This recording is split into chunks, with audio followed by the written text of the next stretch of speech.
but we got that fixed, and I'm just smiling. Good Lord, you're filling me full of grace. I can handle this. It's no big deal. And then later on, about, I don't know, several months later, well, 2 years from the plaque, went to see John Mason again, and his tumor had regrown and it was growing outside the eyeball. It was ugly. Oh gosh, ugly. And he said, "Got to take that eye out." And I said, "Go for it." We were ready to go. So my smart aleck daughter sits here. If you ever seen the Monsters Inc. stuff, and we got a one-eyed monster, his name is Mike what? Wazowski.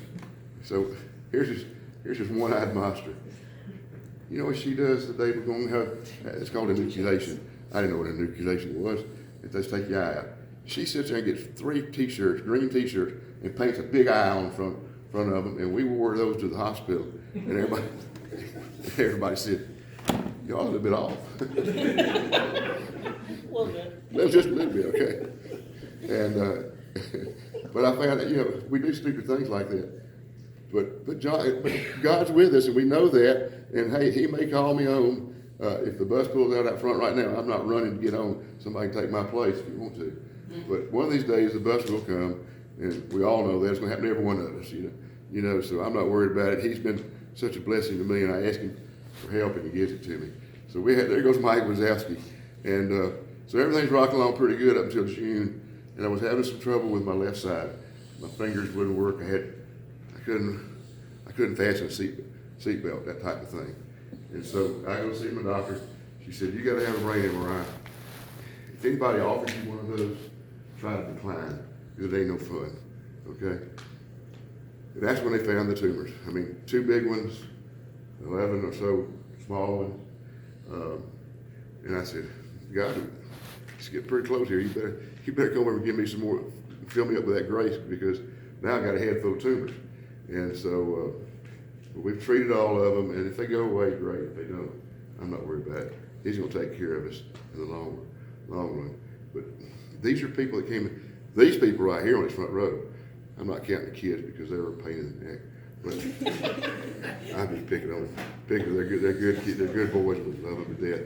I can remember when Christy first started coming to our church where I was going. She had this stroller for 2. Had 2 little boys in that thing, and they were probably 6 months old. I guess they weren't walking, thank God. And and that's where I met her, and I felt so sorry. Can you imagine what you have to carry? Some of y'all are mamas in here, and if you just go on a small trip, if you just go to the grocery store and you're carrying your baby, you got 5 armloads of stuff trying to haul around. These people had 2 babies, all right? And so they had more than 5 armloads, and I used to fix a plate for them and take it over the table. But they've been a blessing. My wife was diagnosed, I said, in 2009. These folks were in oncology. They understood cancer and cancer treatments, and so they were a big deal to me and my girls about giving us the comfort we needed. So these are some more folks that God put in my way. All right, He keeps putting these folks in my life that I thought weren't anything to it, but I deserve a thank you to Him, or He deserves a thank you. And I'm just so gracious about the people He put in my life. I really am. I can't express it well. I can't articulate the way I feel about it, but that's a strong feeling. And I could keep jabbering for a while, and you'd go say, "Tired of listening to him. It's 12 o'clock. We need to go get out of here and go to lunch." And I don't blame me. I would too. But I really do ask this. Use that prayer. Try that prayer. It doesn't have to be exact words. Just say, "God, I know I'm a sinner. I know I've done wrong. I ask that you forgive me." And then, the part that I thought like the best, I open myself and invite you into my life. I invite you to help me. I invite you to give me the grace that I need to maintain. And I can't help but think that He won't do that. He's got to know you first. Remember that. You know the preacher that was captured in Turkey, and they let him loose just a couple weeks ago. I heard him say this, and to me it's very true. He said, people have a hard time explaining why I was captured and put in jail for 5 years or whatever it was. But he said, "I think God did it so people would pray to him. And there's a lot of folks praying for this preacher, okay, worldwide. And I'm not so sure he wasn't right about that. God wants to be sanctified. I had folks come up to me, folks in my church and whatever. They said, Neil, you're such an inspiration. You got such a good attitude about this. And I had to go up in front of the congregation and say, no, that's not the case. Don't you sit there and give me any credit for being such an inspiration. I tell you where the inspiration is. Inspiration is our Lord Jesus Christ. That's where the inspiration is.